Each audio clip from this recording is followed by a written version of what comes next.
ഒരു 19 ചാപ്റ്ററുള്ള പുസ്തകമാണ് psychology of മണി എന്ന പുസ്തകം.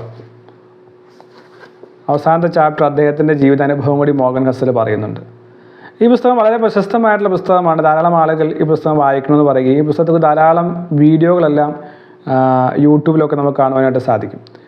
പക്ഷേ ഈ പുസ്തകം വായിച്ച് തീർക്കുക എന്ന് പറയുന്നത് എന്നെ സംബന്ധിച്ച് വളരെ എക്സ്ട്രീമായിട്ടുള്ള കാര്യമായിരുന്നു. പലപ്പോഴും ഞാൻ ഈ പുസ്തകം ഇടയ്ക്ക് നിർത്താനായിട്ട് തോന്നിപ്പോകും. കാരണം വളരെ ഡിസ്കറേജിങ് ആയിട്ട് ഇടയ്ക്കെല്ലാം തോന്നിപ്പോകുന്നൊരു പുസ്തകമാണിത്.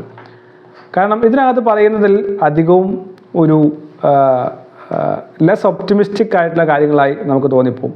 കാരണം പലപ്പോഴും വിജയം എന്ന് പറയുന്നത് വളരെ കുറച്ച് ആളുകൾ മാത്രം നേടുന്നൊരു കാര്യമാണ്. അപ്പോൾ അതുകൊണ്ട് ഇത് ഡിഫിക്കൽട്ടായിട്ടുള്ള കാര്യമാണെന്ന രീതിയിലാണ് എനിക്ക് പുസ്തകം വായിക്കുമ്പോൾ പലപ്പോഴും തോന്നാറുള്ളത്. പക്ഷേ നല്ല കുറേ റിയാലിറ്റികൾ ഈ പുസ്തകത്തിൽ നമുക്ക് മനസ്സിലാക്കാനായിട്ട് സാധിക്കും. എന്തുകൊണ്ടാണ് ഈ പുസ്തകം വായിക്കണമെന്ന് ധാരാളം ആളുകൾ റെക്കമെൻഡ് ചെയ്യാനുള്ള കാരണം എന്താണെന്ന് വെച്ച് കഴിഞ്ഞാൽ, പലപ്പോഴും ആളുകൾ ഒരു ധാരണയുമില്ലാതെ പണത്തെക്കുറിച്ച് സമീപിക്കുകയും പണത്തോട് പ്രതികരിക്കുകയും അങ്ങനെ വലിയ നഷ്ടങ്ങൾ ഉണ്ടാക്കാനുള്ള സാധ്യത വളരെ കൂടുതലാണ്. അതല്ലെങ്കിൽ പലപ്പോഴും ആളുകൾക്ക് ജീവിതത്തിൽ വലിയ പ്രതിസന്ധികൾ വരും. അന്നേരം കുറേ പണം വേണ്ടതായിട്ട് വരും. ആ സമയത്ത് അവർക്ക് പണം കയ്യിലുണ്ടാകില്ല. ഇത്തരം സാഹചര്യങ്ങളിൽ നാം പണത്തെ സമീപിക്കുന്ന രീതിയിൽ ചില മാറ്റങ്ങൾ വരുത്തിയില്ലെങ്കിൽ ബുദ്ധിമുട്ടുണ്ടാകാൻ സാധ്യതയുണ്ട്. ചില ആളുകളുണ്ട്, മക്കൾ വിവാഹ സമയത്തായിരിക്കാം പറയുന്നത് ഞാൻ പണം സേവ് ചെയ്യാൻ മറന്നുപോയി എന്ന്. മക്കൾ വിവാഹം കഴിക്കണമെന്ന് കുറേ നാളുകൾക്ക് മുമ്പ് അറിയുന്ന കാര്യമാണെങ്കിലും ആ സമയത്ത് അവരുടെ കയ്യിൽ പണമില്ല.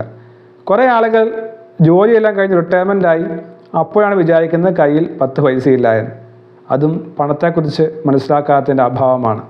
ചില ആളുകൾ വലിയ ലാഭം കിട്ടുമെന്ന് വിചാരിച്ച് വലിയ ഇൻവെസ്റ്റ്മെൻറ്റുകൾ ചെയ്യും. സ്റ്റോക്ക് ഇൻവെസ്റ്റ് ചെയ്യും, ബിസിനസ്സിൽ ഇൻവെസ്റ്റ് ചെയ്യും, ചില പൊൻസി സ്കീമിലെല്ലാം കൊണ്ടുപോയി വലിയ പണം നിക്ഷേപിക്കും. അവസാനം അവർക്ക് പണം നഷ്ടപ്പെടും. ഇങ്ങനെ ധാരാളം ആളുകൾ ചതിക്കപ്പെടുകയും അറിഞ്ഞുകൊണ്ടും അറിയാതെയും ദരിദ്രരാകുകയും കടത്തിലാകുകയും ആത്മഹത്യ ചെയ്യുകയും ചെയ്യുന്ന ഒരു സാഹചര്യത്തിൽ ഈ പുസ്തകം വളരെ പ്രതീക്ഷ നൽകുന്ന ഒന്നാണെന്ന് പറയാതിരിക്കാനായിട്ട് വയ്യ. ഇതിനകത്ത് 19 ചാപ്റ്റർ മാത്രമാണുള്ളത്. ഒരു ചാപ്റ്റർ 17ാമത്തെ ചാപ്റ്ററിൻ്റെ പേര് ദ സെഡക്ഷൻ ഓഫ് പെസിമിസം എന്ന് പറയുന്നുണ്ട്.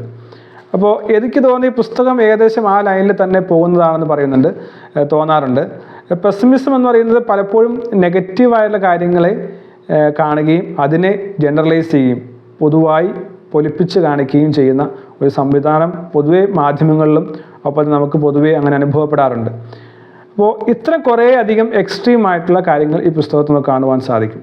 ഇപ്പോൾ സ്റ്റോക്ക് മാർക്കറ്റ് ഇൻവെസ്റ്റ് ചെയ്ത ബഹുഭൂരിപക്ഷം ആളുകളുടെ പണം നഷ്ടപ്പെട്ടു. റിസ്ക് എടുത്തവരിൽ ബഹുഭൂരിപക്ഷം ആളുകൾ നഷ്ടം അനുഭവിച്ചു. റിച്ച് ആയവരിൽ ഏകദേശം 90% ഇൻവെസ്റ്റ്മെൻറ്റുകൾ നഷ്ടത്തിലായിരുന്നു. വെറും 7% ഇൻവെസ്റ്റ്മെൻറ്റിലൂടെയാണ് അവർക്ക് റിച്ച് ആകുവാൻ സാധിച്ചത്. ഇങ്ങനെ ധാരാളം എക്സാമ്പിൾസ് നമുക്ക് കാണുവാനായിട്ട് സാധിക്കും. ഇദ്ദേഹം പറയുന്നത് ലക്കും റിസ്ക്കും അസോസിയേറ്റഡ് ആണെന്നുള്ളതാണ്. ഇതിൽ പ്രത്യേകിച്ച് ഗവേഷണം എന്തെങ്കിലും ആവശ്യമുണ്ടെന്ന് അറിയത്തില്ല.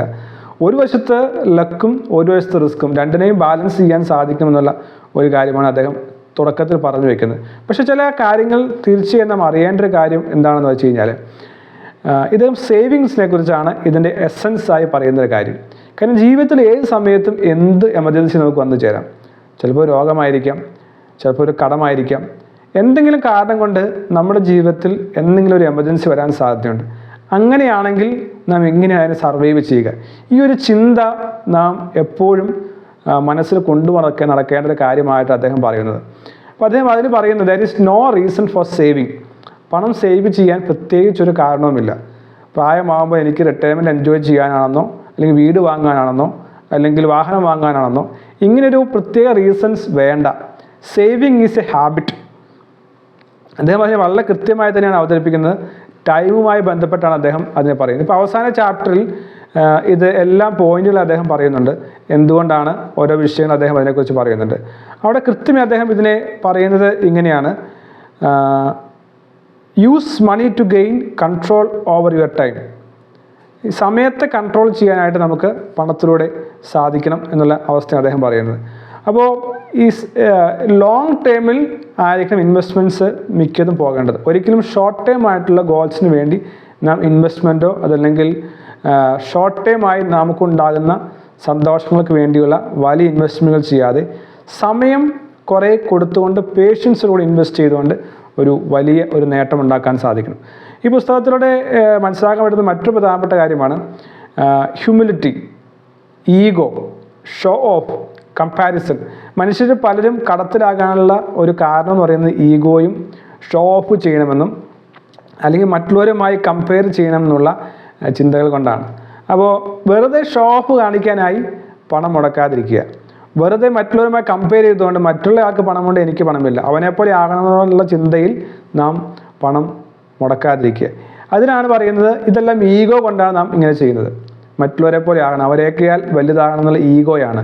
അതിന് പകരം ഹ്യൂമിലിറ്റി പ്രാക്ടീസ് ചെയ്യാൻ അദ്ദേഹം പറയുകയാണ്. ഹ്യൂമിലിറ്റി പ്രാക്ടീസ് ചെയ്യുക, ഈ ഒരു ആശയമാണ് അടിസ്ഥാനപരമായിട്ട് ഈ പുസ്തകത്തിൽ നമുക്ക് ജനറലൈസ് ചെയ്യാനായിട്ട് ലഭിക്കുന്നൊരു ആശയം.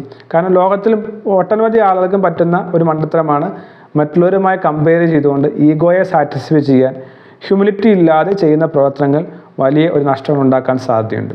അതുപോലെ തന്നെയാണ് പേഷ്യൻസ് എന്ന് പറയുന്നത്. ഈ വാരൻ ബഫറ്റും അവരെല്ലാം റിച്ച് ആകാനുള്ള കാരണം എന്ന് പറയുന്നത് അവർ ഒത്തിരി നഷ്ടങ്ങൾ സഹിച്ചിട്ടുണ്ട്, പക്ഷേ അവർ ലോങ് ടേം ആയ ഇൻവെസ്റ്റ്മെൻറ്റുകൾ സ്ട്രാറ്റജിക്കായി ചെയ്തു എന്നുള്ളത് കൊണ്ട് തന്നെയാണ്. അവർ റിസ്ക് ആണെങ്കിലും ഇപ്പോൾ നാം നേരത്തെ പറഞ്ഞതാണ് വോൾട്ടൺ ഡിസ്നിയും ഒപ്പം തന്നെ ആപ്പിളും ആമസോണും എല്ലാം ബഹുഭൂരിപക്ഷം പോർട്ട്ഫോളിയോകൾ നഷ്ടം സംഭവിച്ചപ്പോൾ ചില പോർട്ട്ഫോളിയോകളാണ് അവർക്ക് വലിയ നേട്ടം ഉണ്ടാക്കുവാൻ സാധിച്ചത്. അപ്പോൾ ആ ഒരു ഹോൾ പെർസ്പെക്റ്റീവ് നമുക്ക് ഉണ്ടാകേണ്ടത് ആവശ്യമാണ്. ഡൈവേഴ്സിഫൈഡ് ആയിട്ടുള്ള ഇൻവെസ്റ്റ്മെൻറ്റും ഡൈവേഴ്സിഫൈഡ് റിട്ടേൺസും വരുമെന്ന് ചിന്തിക്കേണ്ടത് ആവശ്യമാണ്. ഒരു കാര്യത്തിൽ നിന്ന് മാത്രം നമുക്ക് റിച്ച് ആകാൻ സാധിക്കുമെന്നുള്ള ചിന്തയെ മാറ്റിവെച്ചുകൊണ്ട് ഡൈവേഴ്സിഫൈഡ് ആയിട്ടുള്ള കോൺസെപ്റ്റ് ഹോളായി എടുത്തുകൊണ്ട് നമുക്ക് ഇൻവെസ്റ്റ്മെൻറ്റ് മുന്നോട്ട് കൊണ്ടുപോകാൻ സാധിക്കണം. അദ്ദേഹം പറയുകയാണ് പേ ഫോർ ഇറ്റ്. ഇതൊരു ഇൻവെസ്റ്റ്മെൻ്റ് ഉണ്ട്, ഇത് ചെയ്യാൻ നമുക്കിത് നഷ്ടങ്ങൾ നമുക്ക് സഹിക്കേണ്ടതായിട്ട് വരും. ആ നഷ്ടങ്ങളെ സഹിക്കാനായി നാം തയ്യാറാകേണ്ടതും ആവശ്യമാണ്. റോങ് ക്യാൻ ഹാപ്പൻ, തെറ്റുകൾ സംഭവിക്കാനായിട്ട് സാധിക്കും. വർഷിപ്പ് റൂം ഫോർ എറർ എന്നാണ് ആ ചാപ്റ്ററിൻ്റെ പേര് പറയുന്നത്.